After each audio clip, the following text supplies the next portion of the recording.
Először azt szeretnék kérni szépen mindenkitől, hogy kapcsoljon ki a telefonját. Ki van? Tisztelt vendégek! Tudsz olvasni? Igen. De hát én most angolra is tolmácsoljak? Az angolra. Okay. But not only for the ambassador, for everyone else. Yes. Okay. Dear guests. Köszöntök mindenkit a mai kulturális előadásunkon, I would like to welcome you all to our cultural event tonight. mely jelenkorunk egyik legaktuálisabb témáját dolgoztak fel. And this event is going to be about one of the most topical issues of the present time. Egyébként tegnap volt a Magyar Kultúra Nap. Yesterday was the day of Hungarian culture, in fact. A Palesztinában zajló események The events in Palestine today és a palesztin nép sorsa jelenleg az egész világot foglalkoztatja. and the fate of the Palestinian people is of concern to the whole world today. Éppen ezért szerveztük meg azt a megbeszélést Simon Andrével. And this is exactly the reason why we have organized today's meeting together with Imre Simon. Aki ma este Békekör elnökeként érkezett hozzánk. Today he arrives here as the president of the Hungarian Peace Circle. És jó magam, Dr. Durga, a Magyarországon élő arabok egyesületi elnöke. And I am the president. My name is Dr. Daud Durgam, and I am the president of Arab people living in Hungary. This is an association that we have for Arab people in Hungary. Szeretném köszönteni a palesztin nagykövet urat. I would also like to extend a welcome to the Palestinian ambassador, Dr.Fadi Elhusseini, Dr.Fadi Elhusseini, aki az előadást fogja tartani. who will hold the presentation. Engedjék meg, hogy a többi nagykövetet is szeretettel köszöntsem ma este. Please allow me to also welcome the other ambassadors attending the event tonight. Kezdve az arab nagykövetekkel, I would like to start with the ambassadors of the Arab countries. Először az algír nagykövet úr, First, the ambassador of Algeria, and a szíriai nagykövet úr. the ambassador of Syria, nagykövet urakat is köszöntöm. and I would also like to welcome all of you, Your Excellencies. Illetve nem utolsó sorban a dél-afrikai nagykövet úr, And not in the least at all, I would like to extend a welcome to the ambassador of South Africa, and the brazil nagykövet Bruno, and Madam Ambassador of Brazil, and és a iráni nagykövet úr. as well as the ambassador of Iran. Nagykövet uraknak, és köszönöm, hogy eljöttek. I would like to thank you all, Your Excellencies, for attending the event tonight. Továbbá szeretném köszönteni a civil szervezetek vezetőit. I would also like to extend a welcome to the leaders of various civilian life organizations És minden kedves érdeklődőt. and all the other members of our audience tonight who are interested in this topic, Akik ma este megjelent. who have appeared here tonight. A beszélgetést a Békekör elnöke Simon Andrá fogja moderálni. The discussion will be moderated by the president of the Hungarian Peace Circle, Endre Simon. Így szeretném átadni a szót Andrének, és felkérni, hogy kezdje meg a kulturális estét. So I would like to hand it over to Endre at this point, and I kindly invite him to initiate to start our cultural evening.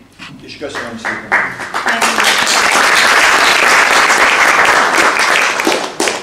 Köszönöm, hogy eljöttek ma este. Thank you to all of you for being here tonight. A diplomáciai testület képviseletében és a magyar társadalom képviseletében. I thank those who are representing the diplomatic cause accredited to Hungary, and I thank the representatives of Hungarian society. Két részre osztjuk ezt a mai beszéletet. Meghallgatjuk Fadi Elhusseini nagykövet úr előadását, körülbelül 45 percben fordítással együtt, amelyet avatott szaktolmács kezébe Rohály Endrére ajánlunk. So the event tonight will be composed of two parts. First, in approximately 45 minutes, we will listen to the presentation of the Palestinian ambassador, Fadi Elhusseini, and it will be consecutively interpreted by the professional interpreter present here named Andrea Rohály. Előre is köszönjük. Thank you in advance to the interpreter. És a második felvonás a kérdések felekkel. And the second part will be a Q&A session. Szeretnénk, hogyha röviden, tömören, hogy minél több kérdés hangozzon el, kérdéseket intéznének előadónkhoz, aki válaszolni fog a kérdésre. We would like to encourage you to ask questions to our speakers, and please, if possible, make your questions brief and as concise as possible to make room for as many questions as possible, and the questions will be answered by our guest, the ambassador. Az összejövetel sajtónyilvános. This event is open to the public.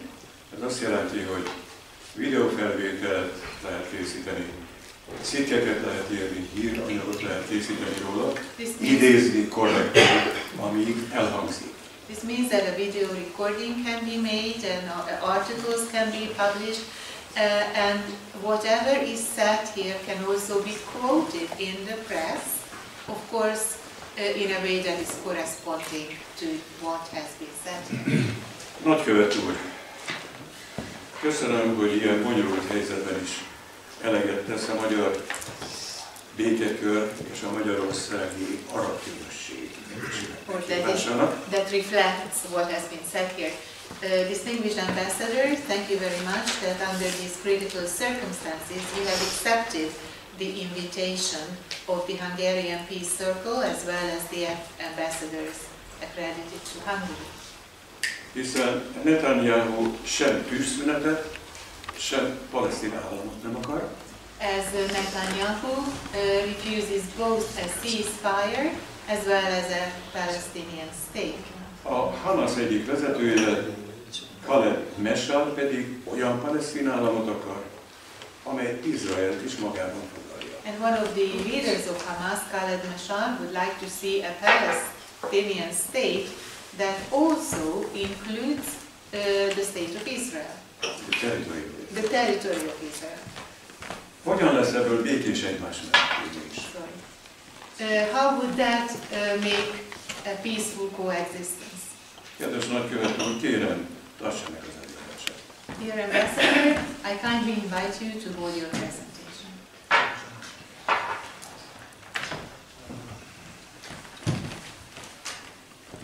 First of all, I would like to thank you, Dr. Andrei, Dr. Jorgan, and in France, thank you so much. I would like to thank dear ambassadors for coming here, your colleagues and friends, thank you so much for coming here. It's been a long day for me, lots of meetings, and we have also another meeting we're gathering afterwards. Nagyon szépen köszönöm a meghívóimnak, köszönöm Endrének, köszönöm kollégának, köszönöm a minden megjelentnek ezt a meghívást. Nagyon hosszú és sűrű nap van mögöttem, és még ezután is vár engem a további program. But of course, this is the fruit of the day. De természetesen ez a nap fénypontja. I always begin my speeches in the name of Allah. A beszédeimet mindig Allah nevével szoktam kezdeni. Glory and eternity for our martyrs. المجد والخلود للشهداء. It might be hard to translate in English. Dicsőség és örökké valóság mindenek urán. Speed recovery for our injured. Gyors felgyógyulást kívánok a sebesültjeinknek. Justice for our prisoners. Igazságot a börtönbe vetettek. And freedom for Palestine. És szabadságot Palesztinának. That's how we start always our speeches. Mindig így kezdjük a beszédünket, Isten nevében. Now I'm trying to make our speech today as brief as possible so we can give the opportunity for questions. I'll try to make it as lively as possible in the talk. Tehát a beszédemet a lehető legrövidebben, de legtartalmasabban szeretném megfogalmazni, hogy a hátralévő időben kérdésekre is jusson. Bocsánat, mikrofont kéne használni a felvétel miatt, hogy jól hallatszódjon, mert így nem fog hallatszódni a falban. Nincs mikrofon. Az jól Menjek esetleg közelebb egy kamerához, mert annak talán van mikrofonja, és akkor én innen hallom, és oda beszélek, az lehetséges? Így halljuk, csak a nagykövet. Can you speak up because they don't hear you? So there are people who understand English, so they would like they can hear me, but they don't hear you. They want to speaking into the mic, but there is no mic. Okay. So I reshuffled the questions in order to make the last question the Palestinian-Hungarian bilateral relations. So I will start with why and who is obstructing the creation of an independent Palestinian state as stipulated in UN resolutions.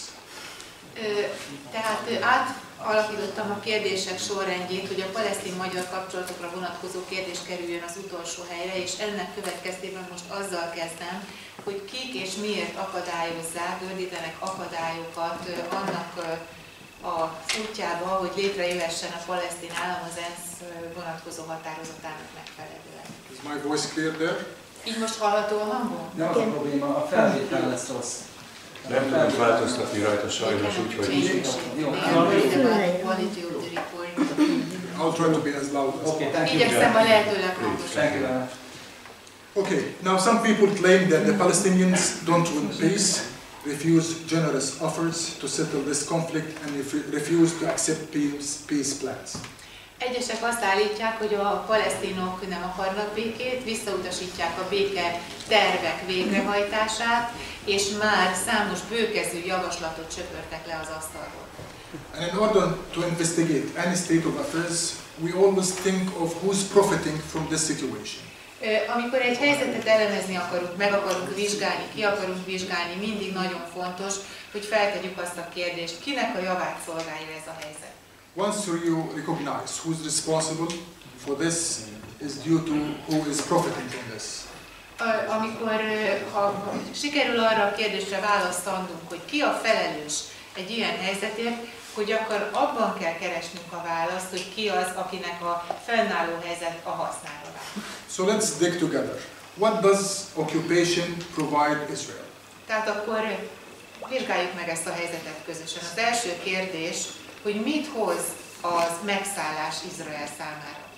Let's start with water and natural resources. Water is a very scarce material in this region. Kezdjük a vízzel és a természeti erőforrásokkal. A víz egy nagyon ritka természeti erőforrás ebben a régióban.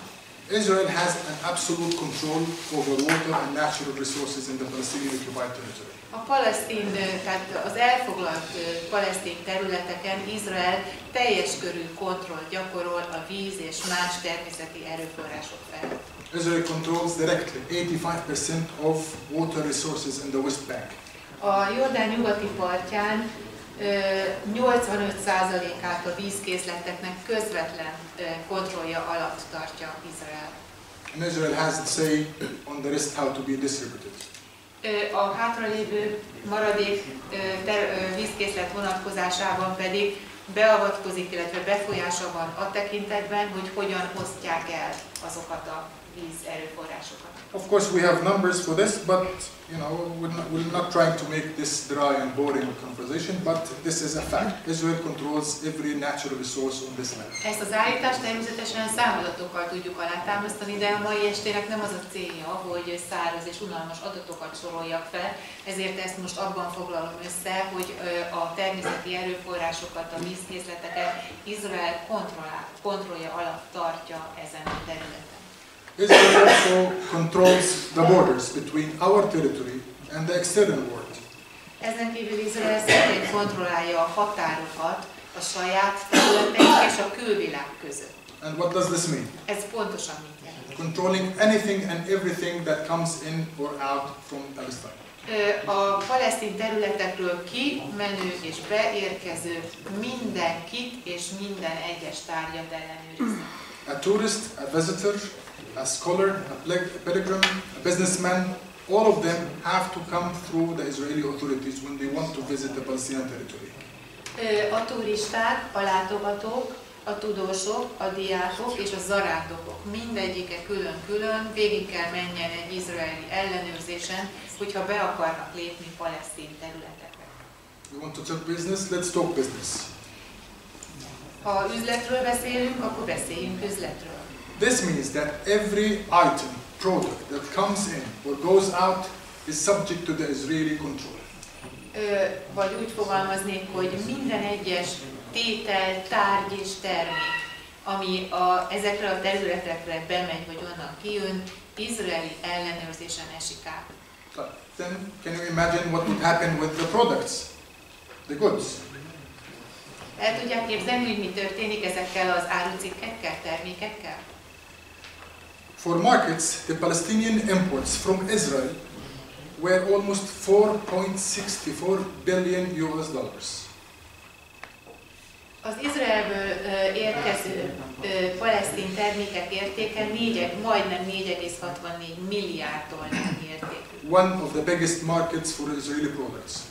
Ez az egyik legnagyobb piaca az izraeli termékeknek. With no chance to find the ability of competing products or industries. Itt esély sincs arra, hogy bármiféle versenytárs termék vagy versenytárs cég, terméket gyártó, más gyártó gondolata is felmerül. Let's imagine together we have the chance to choose who's our partner, for example Hungary. Hungary will be doing a business with us that amounts to $4.64 billion just for products.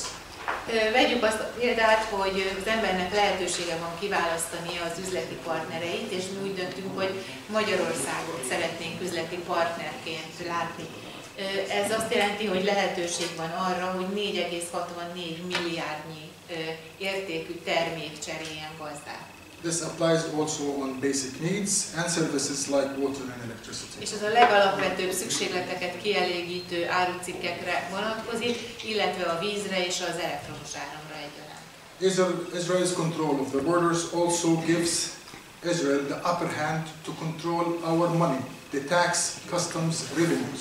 Mivel a határokat ellenőrzi Izrael, ezért az ide vonatkozó pénzek kontrollját is gyakorolja, ami tehát az adók, vámok és mindenféle kivetett egyéb díjakat jelent. So if they have the money, they would find any excuse not to give you your money. Hogyha náluk a pénz, akkor nyilván mindenféle kifogást megpróbálnak találni arra, hogy megmagyarázzák, hogy miért nem adják neki az ide vonatkozó összegeket. Making up excuses or allegations in order to maintain this money with them.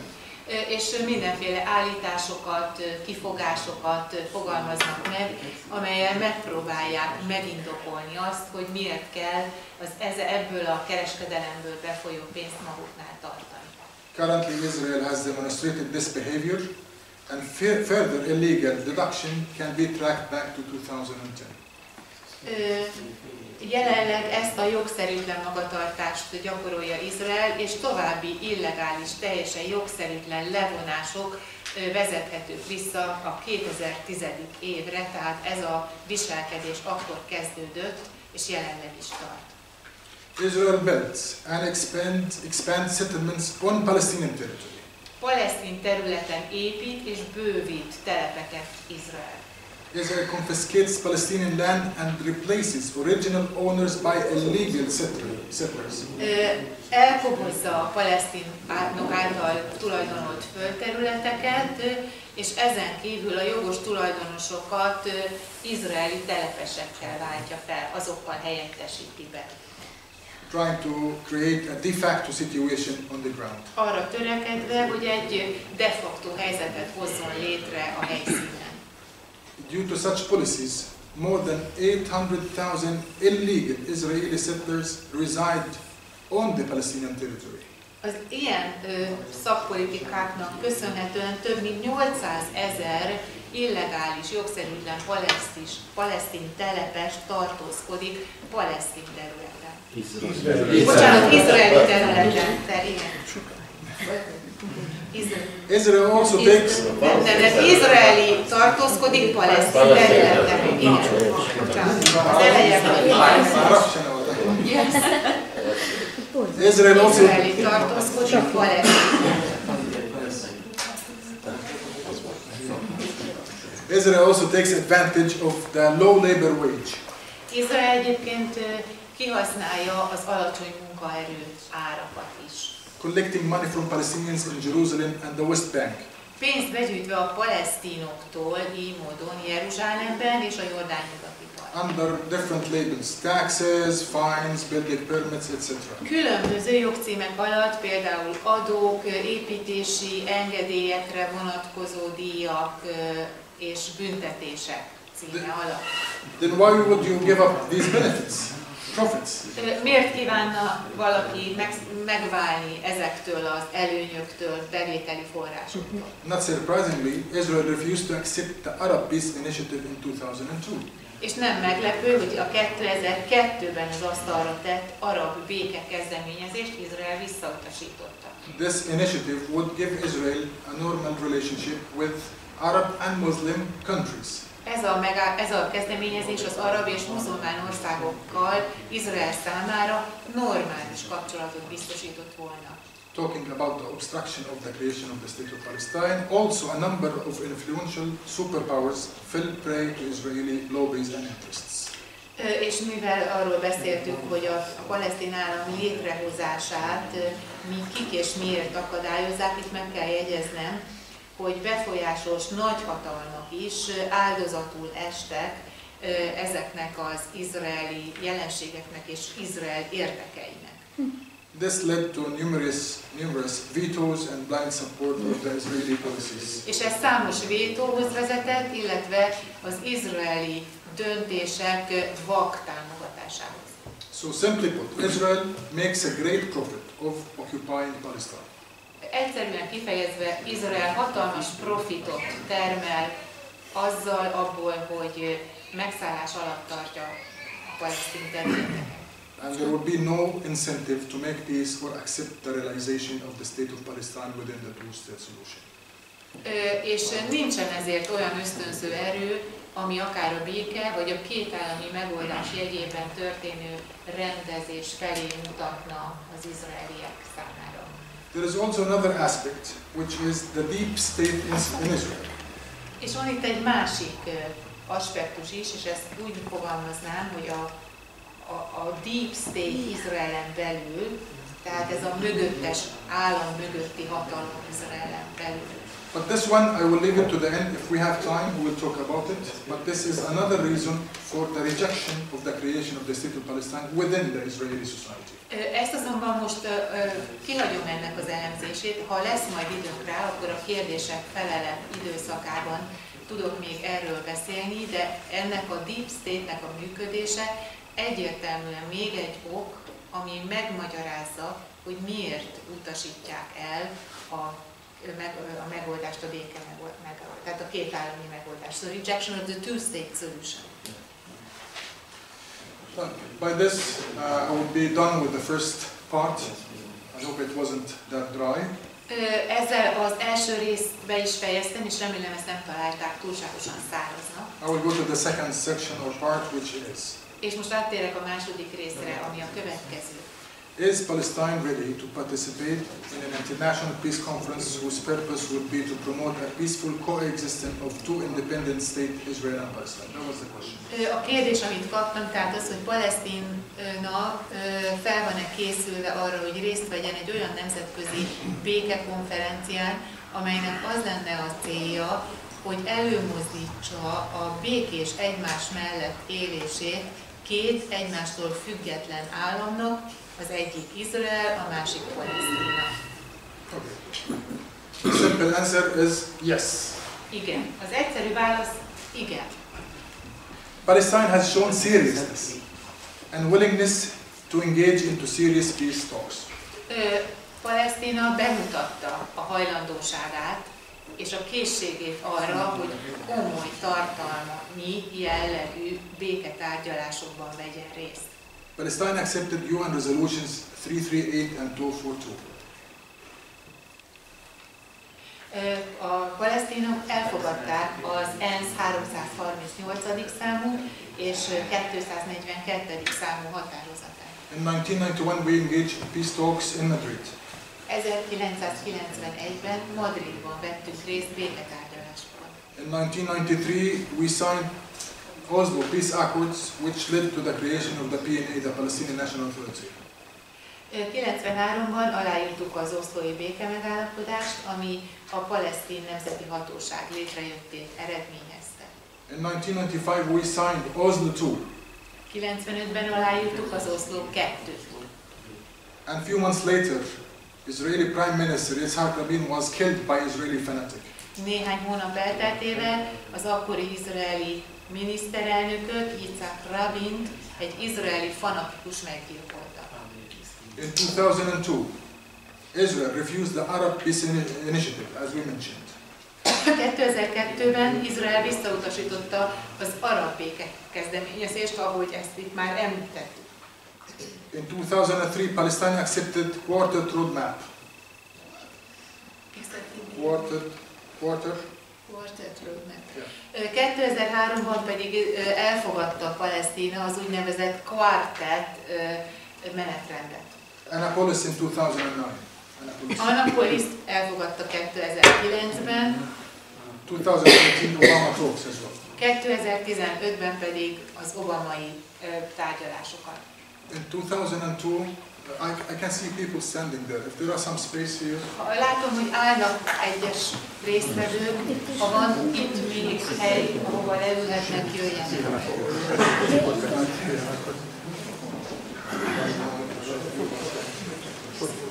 Van 4 helyét.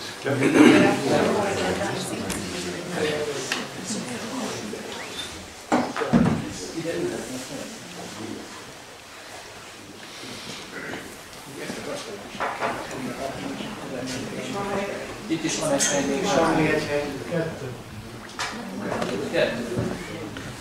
Kettő, nem.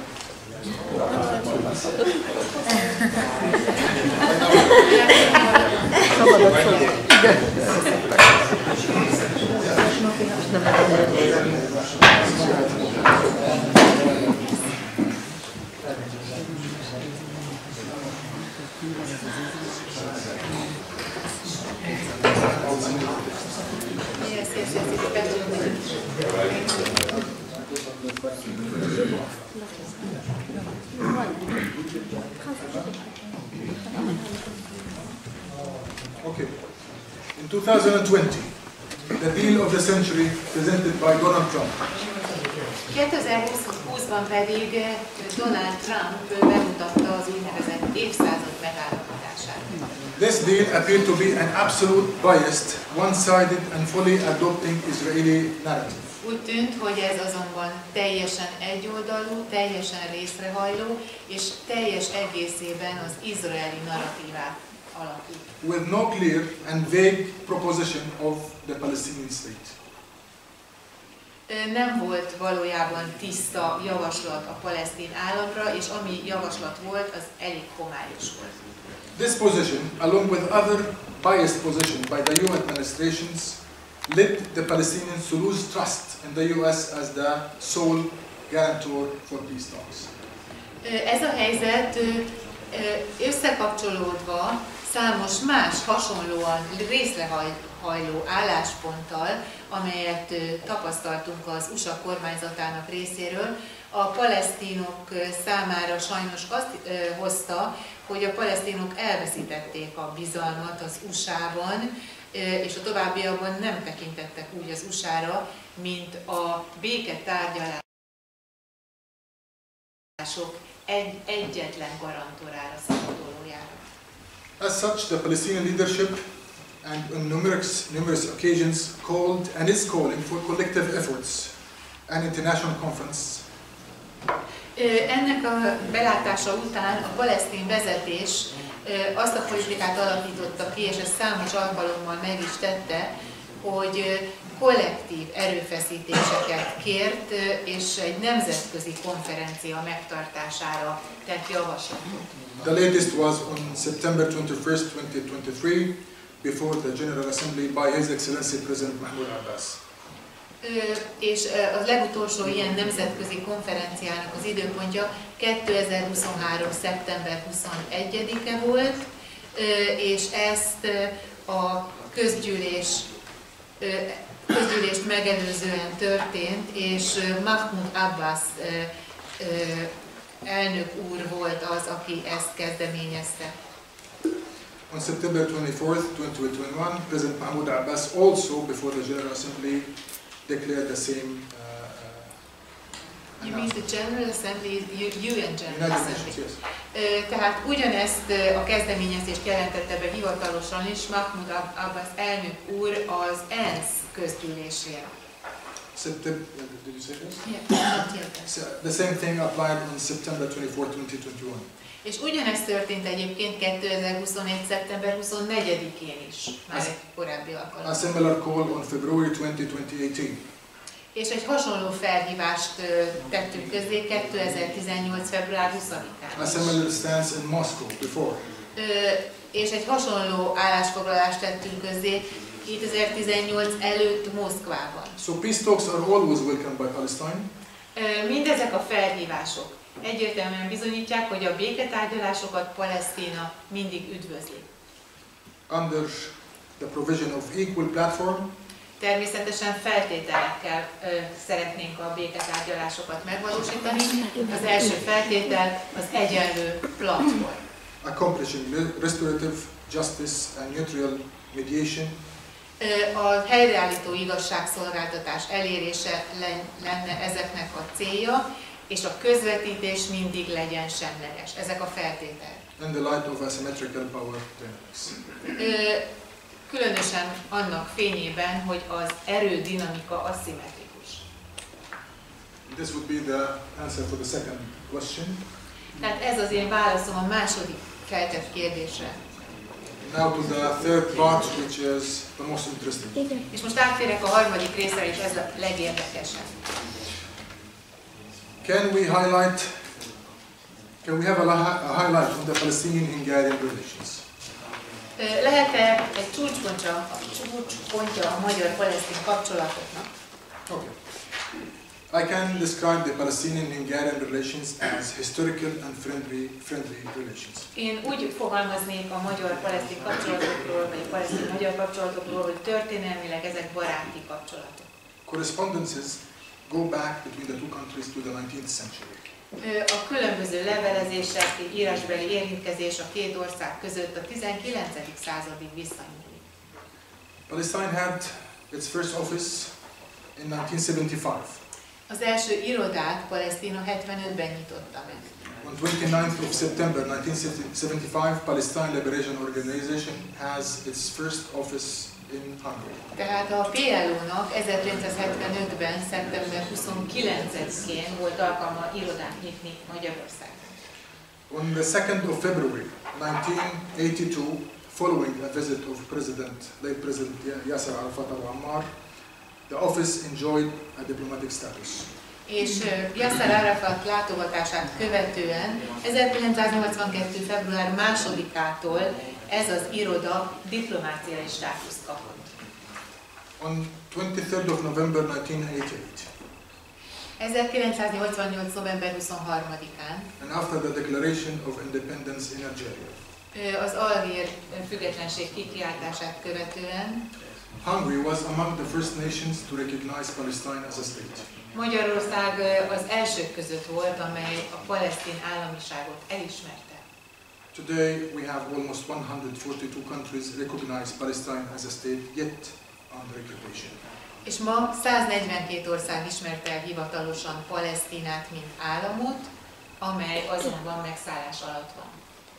The embassy in Budapest is enjoying full immunity and privileges. A budapesti nagykövetségünk teljes diplomáciai mentességet és minden jogkört élvez. Hungary has a diplomatic representation in our temporary capital, Ramallah. Magyarországnak pedig diplomáciai képviselete van ideglenes fővárosunkban, Ramallahban. And also Hungary has an honorary consulate in the city of Bethlehem. Ezen kívül Magyarországnak tiszteletbeli konzulátusa van Betlehem városában. The Hungarian government decided to raise the level of diplomatic communication from the Palestinian National Authority to Palestine on the 8th of December 2014. És a magyar kormány úgy döntött, hogy a diplomáciai kapcsolatok szintjét fölemeli, tette ezt 2014. december 8-án, és ettől a naptól fogva a diplomáciai érintkezésben nem azt a kifejezést használja, hogy palesztin nemzeti hatóság, hanem Palesztina. Both countries are working and developing this relationship that we think that there are many opportunities to explore and cooperate on. Mindkét ország dolgozik annak érdekében, hogy fejlődhessenek ezek a kapcsolatok, mert úgy látjuk, hogy nagyon sok lehetőség van az együttműködésre. We have a number of agreements. Számos megállapodás született. In the fields of statistics cooperation. Olyan területeken, mint a statisztikai együttműködés. Agriculture. A mezőgazdaság. Water. Víz. We have educational agreement as well. És az oktatási területen is van megállapodás. Up to 75 Palestinian students come every year to Hungary to get their education. Ha 75-ig terjed az a szám, ahány palesztin diák érkezik minden évben Magyarországra, hogy részt vegyen különböző oktatásban. And in the last agreement we signed, also Hungarian scholars and students can get scholarships in Palestine. És a legutolsó aláírt megállapodás szerint magyar diákok, magyar tudósok szintén kaphatnak ösztöndíjat, amivel Palesztinában végezhetnek tanulmányokat, illetve kutatást. We have political consultations agreement as well. Politikai konzultációra vonatkozó megállapodással is rendelkezik a két ország. And we have a number of twinning agreements. És számos twinning, vagyis ilyen ikerintézményi megállapodásunk is van. For example, between Jericho and Eger. Így például, bocsánat, testvérvárosi megállapodásunk, Jericho és Eger például testvérvárosok. Bethlehem and Budapest. Betlehem és Budapest. Betlehem és Kalocsa. And in 2023 we had a signed agreement between Beit Jala and Mariapoc. És Beit Jala és Mariapoc között is aláírtunk megállapodást 2023-ban. Hungary was among the first nations to contribute to the restoration of the Church of Nativity in Bethlehem. És Magyarország az egyike volt azon első országoknak, amely pénzügyi, tehát hozzájárulást tett egy restaurációhoz, mégpedig Betlehemben a születés templomát restauráltuk magyar segítséggel. In 2021 we endorsed the first Palestinian-Hungarian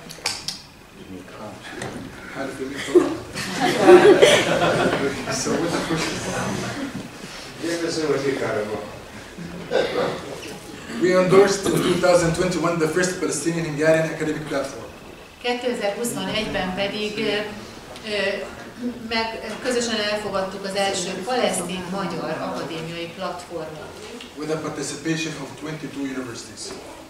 Ez a platform 22 egyetemet foglal magában. Work is undergoing to include more universities and scientific research in the platform. És jelenleg zajlik a munka annak érdekében, hogy még további egyetemek kerüljenek ebbe a platformba, ebbe a közösségbe, és ezen kívül kutatóközpontok is ott részt vehessenek. In 2015, Palestinian-Hungarian Businessman Forum took place with the participation of a large number of Palestinian businessmen.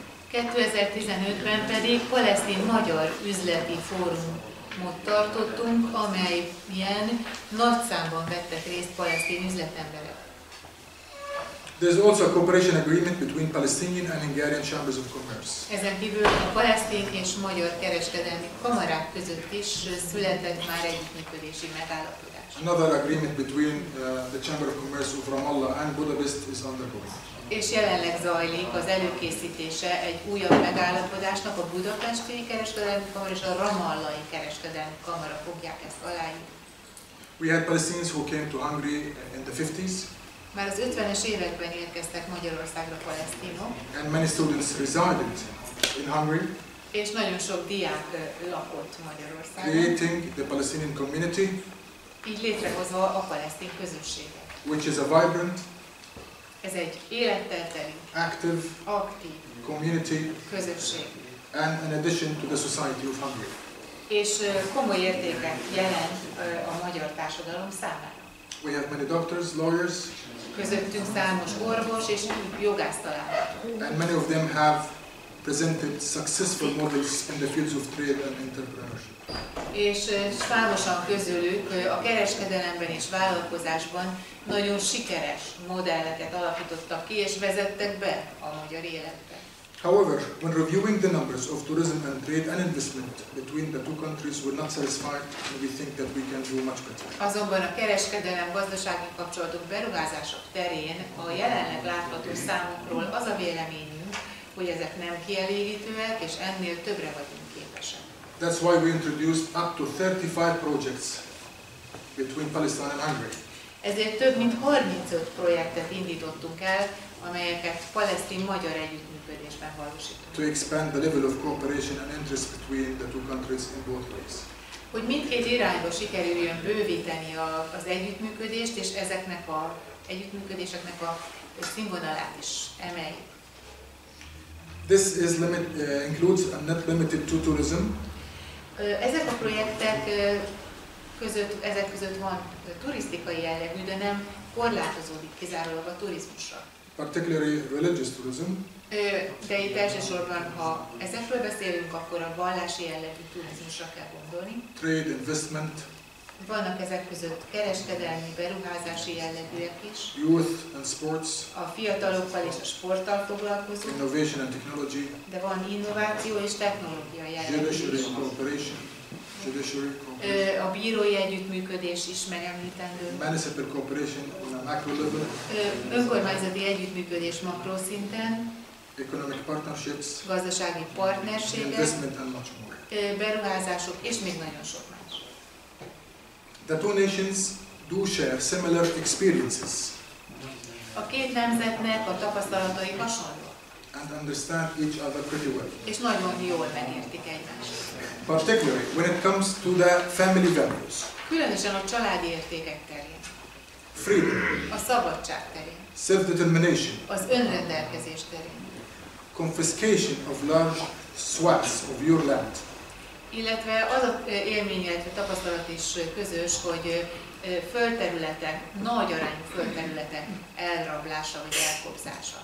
watching with pain foreign boots on national soil, Fájdalommal nézve, hogy külföldi csizmák tapossák a nemzeti földet.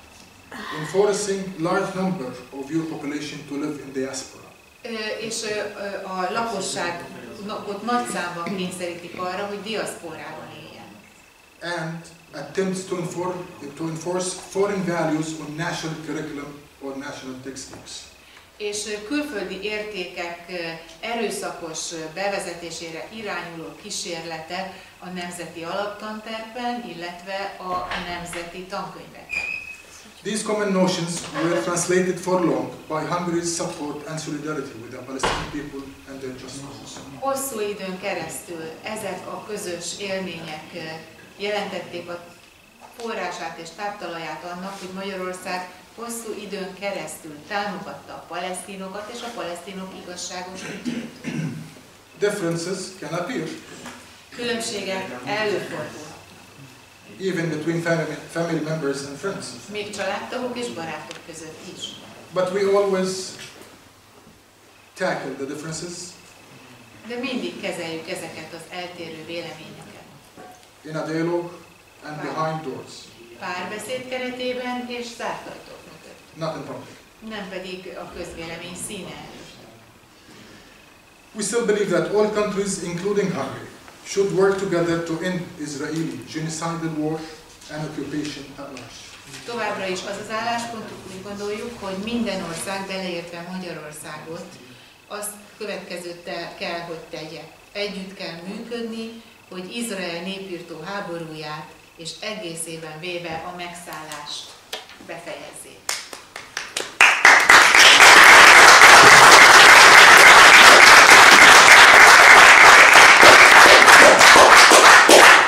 Now, before I end my talk, I have to touch base few points related to the ongoing genocidal war waged by the Israeli regime.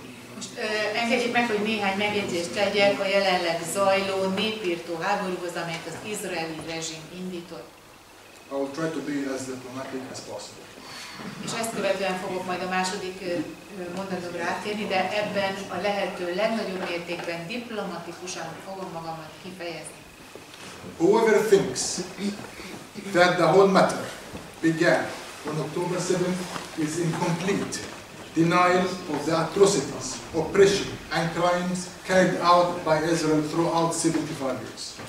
Bárki, aki azt gondolja, hogy ez az ügy október 7-én kezdődő teljes tagadásban van a következők vonatkozásában. Az atrocitások, az elnyomás és a bűncselekmények, amelyeket az elmúlt 75 évben Izrael elkövetett.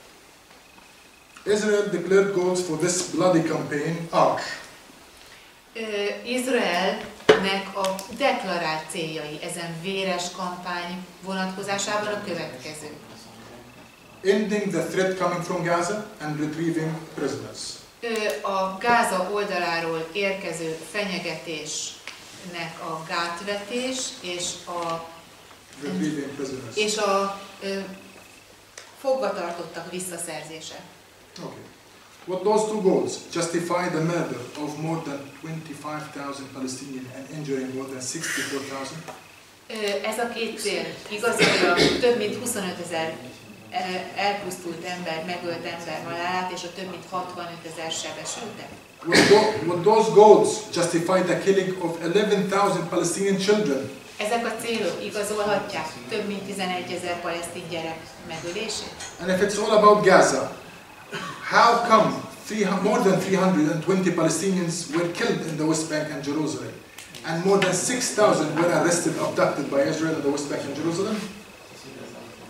És hogyha a fenyegetés Gázából érkezett, akkor mi magyarázza azt a tényt, hogy több mint 320 palesztint öltek meg a Jordán nyugati partján, és több mint 6000 palesztint vetettek börtönbe és hurcoltak el erről a területről. Israel failed to provide any solid evidence of what she claimed. Izrael nem tett le az asztalra semmilyen szilárd bizonyítékot, amely alátámasztaná az állításot. Just talks and allegations. Ez üres beszéd és állítások. Shall a logical person believe a regime that lied almost about everything?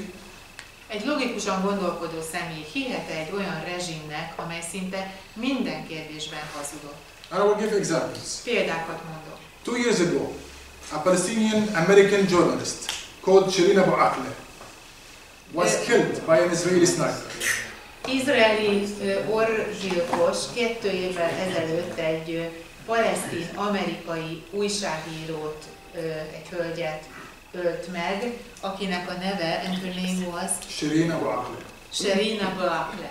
Okay. Did you say sniper? Yes, I did. Okay. Israel denied. Izrael ezt tagadta. And said Shirin Abu Akleh was killed by Palestinian militant. És azt állította, hogy nem izraeli orvlövész, hanem palesztin harcos ölte meg az újságírónőt. But Shirin was American. De Shirin amerikai állampolgár. So America kept pushing. És ezért az USA folyamatosan nyomást gyakorolt. Until 8 months later, it was admitted that it was an Israeli sniper who killed her. És 8 hónap elteltével történt a beismerés, hogy az újságírónőt egy izraeli orvlövész gyilkolta meg. And you know what sniper means? A sniper knows where to shoot. És tudjuk mi az, hogy orvlövész, egy ilyen személy nagyon pontosan tud célozni. Another example, Israel denied the responsibility of bombing the Baptist Church hospital in Gaza. Egy másik példa, Izrael tagadta a felelősségét abban, hogy bombázta volna a gázai baptista kórházat. And Israel said that it was bombed by Palestinians. Izrael azt állította, hogy ezt palesztinok bombázták. It didn't take much time for Israel to bomb almost every single hospital in Gaza. Azonban nem telt sok időbe, Izrael hamarosan minden egyes Gázában található kórházat lebomlázott. The list is long for the lies. A hazugságok listája hosszú. And in our modern life, És modern életünkben, in any society, minden társadalomban, the law is the binding rule that organizes society in order to maintain safety and security. A törvény az a kötelező érvényű erő, ami megszervezi a társadalmakat, és az törvény segítségével tudjuk a biztonságot fenntartani. And the only guarantee for this to succeed in our society is to have a full applicability on everyone of the law. És hogy ez a rendszer sikeresen működjön, ennek minden és bármilyen társadalomban egyetlen, de alapvető előfeltétele van, a törvény előtti teljes egyenlőség. The international arena is similar to any society. A nemzetközi tér hasonlít egy társadalomhoz. Organized by international law. A nemzetközi teret a nemzetközi törvények That, szabályozzák. that is meant to organize international relations and global security. A nemzetközi rendszernek a feladata az, hogy globális szinten hozzon létre biztonságot és szabályozza a nemzetközi kapcsolatokat. Israel has breached every element underlined in international law. Izrael a nemzetközi törvényeknek minden egyes elemét és minden egyes sorát áthágta. Not after October 7th, but way before that. Nem október 7-e után, hanem jóval azt megelőzően. But now focusing on the current situation. De most összpontosítsuk figyelmünket a jelenlegi helyzetre. Targeting civilians. A civil emberek célzása, megcélzása. Hospitals. A kórházak megcélzása, célbavétele, az iskolák célbavétele, Universities. az egyetemek célbavétele, Ambulances. a mentőautók célbavétele, Water tanks and food storages. a víztartályok és az élelmiszer raktárok célbavétele, Cutting food, water and medical supplies in a form of collective punishment. és az élelmiszer, a víz és az orvosi, egészségügyi alapanyagok visszatartása, kollektív büntetés formáját, tehát keretében. Targeting holy places including mosques and churches. A keresztény, illetve a muzulmán templomok célbavétele, szent helyek célbavétele. And much more. Are all violations of international law. És még sorolhatnám. Mindegyike külön-külön is a nemzetközi törvények megsértése. And mount to war, crime and crimes against the És elegendőek ahhoz, hogy kijelentsük, hogy ezek az emberiség elleni bűncselekmények és háborús bűnök. What does Israel say? Mit mond Izrael? Self-defense. Önvédelem. Right? Ugye ezt mondja? Okay. Let's see what self-defense means. Akkor nézzük meg, mit jelent az önvédelem. First of all, and now we're talking about international law, right? És most legelőször leszögezném, egyébként a nemzetközi törvényekről beszélünk. Does international law gives the occupier self-defense, the right to self-defend a land it occupies? A megszálló hatalomnak biztosítja-e a nemzetközi törvény, nemzetközi jogrend az önvédelmet azon a földterületen, amelyet megszáll? Nem. Nem. Number two, international law stated clearly how self-defense applies. A nemzetközi jogrend pontosan definiálja, hogy hogyan kell alkalmazni az önvédelemhez való jogot. It stated three clear conditions. 3 alapvető feltételt szab. Necessity, Szükségesség, proportionality, arányosság, and simultaneity. and? Simultaneity. Timing. És a megfelelő időzítés. Talking about necessity, which means that in order to have self-defense applicable, you must be in need to use it. Tehát kezdjük az első feltétellel, ami a szükségszerűség. Tehát csak akkor lehet jogszerűen alkalmazni az önvédelmet, hogyha ez valóban szükséges. Does this apply to Israel now? Nem. Ez érvényesíthető Izrael esetében jelenleg? Nem. Proportionality. Which means that if you are attacked by someone by a stone, you cannot respond by an atomic bomb. Az arányosság elve. Ez azt jelenti, hogy ha valaki megtámad minket, egy követ hajít ránk vagy felénk, akkor nem támadhatunk vissza egy atombombával. This is not self-defense, not I'm saying, this is international law. Én állítom ezt az önvédelem jogáról, hanem a nemzetközi jogrend.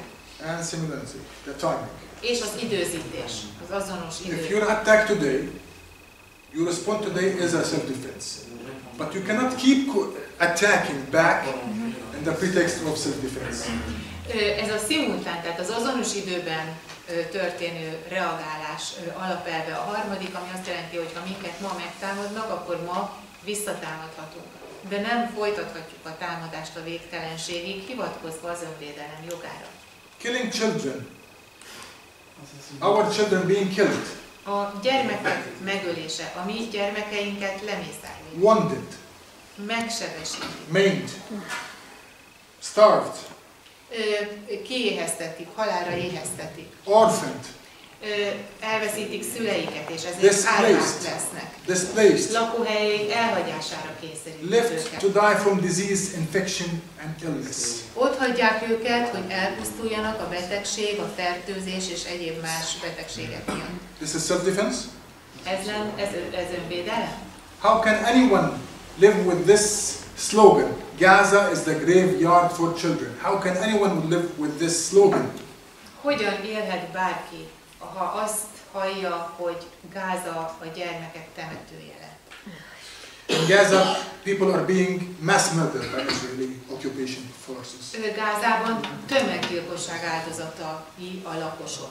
Bombing. Amely tömeggyilkosságot az izraeli úgynevezett védelmi erők követnek el. Bombázás formájában, striking, célzott csapások formájában, sniping them, úgyhogy orvlövészek, shredding their bodies, darabokra szedik szét a testüket, and crushing them under tons of rubble. vagy pedig a testük több tonnányi törmelék alatt That's in Gaza.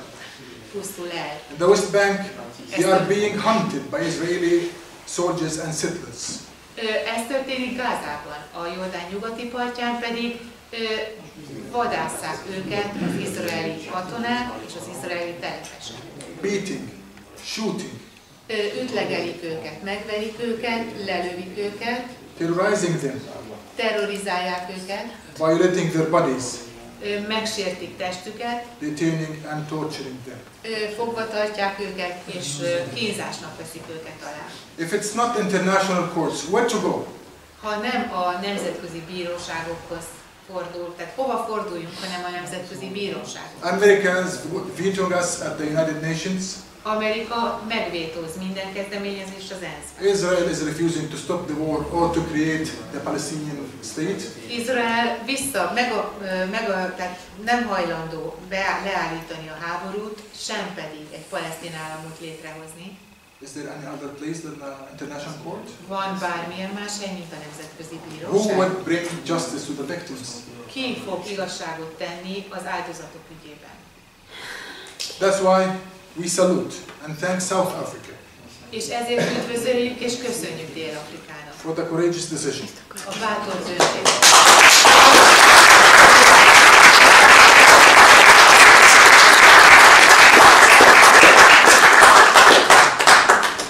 At the International Court of Justice. A Nemzetközi Büntetőbíróság. Thank you, brother. Köszönjük szépen, testvérek! In the end, justice will prevail. Végül az igazság győzedelmeskedik. To sum up my talk today, Össze szeretném foglalni a mai beszédemet. despite our pain, Fájdalmunk ellenére we will rise, újra felemelkedünk, as we have always done. ahogy mindig is így volt. For Israel, Ami Izraelt illeti, aside from military and economic, a katonai és a gazdasági vetületektől most függetlenítve magunkat, Israel is losing image, Izrael az imázsát veszíti el, reputation, a jó hírnevét veszíti el, and popularity és a népszerűségét veszíti el. due to Bibi Netanyahu's political greed. Bibi, illetve Netanyahu politikai mogósága miatt. Palestinians have been and will always be there in Palestine. Palesztinok mindig ott voltak Palesztinában, és mindig ott is lesznek. would any Israeli think of the best future of Israel, of their generations, they would know that making peace is the only path for peace and stability. Ha bármilyen izraeli komolyan gondolja, hogy a következő generációk számára ezen a területen egy biztonságos életet kíván építeni, akkor tudnia kell, ha így gondolkodik, hogy ez nem történhet meg a palesztinokkal való békekötés nélkül. Israeli members of Knesset, ambassadors, officials, people should speak out loud. Tell Bibi, it's time to leave, it's time to make peace. Tehát mindez Bibi politikai ambíciói miatt történik, de a Knesset izraeli tagjainak, a nagyköveteknek, a nemzetközi közösségnek, az embereknek, a helyi lakosoknak fel kell lépniük és hangosan ki kell mondaniuk, hogy Bibi, itt az idő a távozásra, eljött a békekötés ideje. Finally, I wish to emphasize Palestine's absolute will and political desire to make peace. És végül szeretném hangsúlyozni Palesztina mindenek felett vallott vágyát és kívánságát, hogy megtörténjen a békekötés. But not any peace. De ez a béke nem lehet bármiféle béke. A just peace. Igazságos béke That kell, leads to the realization of the right of self-determination. ami elvezet odáig, hogy a palesztinok számára is gyakorolható lesz az önrendelkezéshez való jog. Which means our national aspiration of free and independent state of Palestine with Jerusalem as its eternal capital. Ami nem lehet más, mint nemzeti törekvésünk megvalósulása, miszerint szabad, független palesztin állam jöjjön létre, amelynek fővárosa Jeruzsálem, örök fővárosa Jeruzsálem. عشتم وعاش فلسطين. God bless you, God bless Palestine. Isten áldja.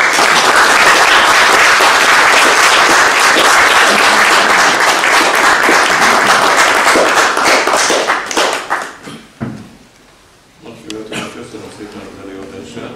Ambassador, thank you very much for your presentation. Különösen a kétállamiságra vonatkozó gondolatai. Thank you especially for your thoughts regarding the two-state solution. A Magyar Békekör állásfoglalása szerint az egyetlen megoldás két független ország békés egymás mellett élés. According to the position of the Hungarian Peace Circle, the only possible solution is the peaceful coexistence of two independent states. Ezért mi nem értünk egyet a magyar kormány egyoldalú elköteleződésével Izrael mellett. For that reason, we do not agree with the one-sided commitment of the Hungarian government to Israel. Mi nem foglalunk állást sem Izrael, sem Palesztina mellett. However, we are not taking a stance for either in favor of Israel or in favor of Palestine. Mi mindkettőjük békés egymás mellett élése mellett vagyunk. We stand for the peaceful coexistence next to one another of both of these countries. Ebben látjuk a jövő útját. This is where we see a path to the future. És a mi szerény civil diplomáciai eszközeinkkel ezt igyekszünk elősegíteni. And through our humble and modest civilian diplomatic means, this is the solution that we are aiming to promote. Mindennek természetesen a kulcskérdése az önálló, önrendelkező, független palesztin állam megteremtése. But the key to all this is naturally and obviously the creation of a sovereign, independent Palestinian state.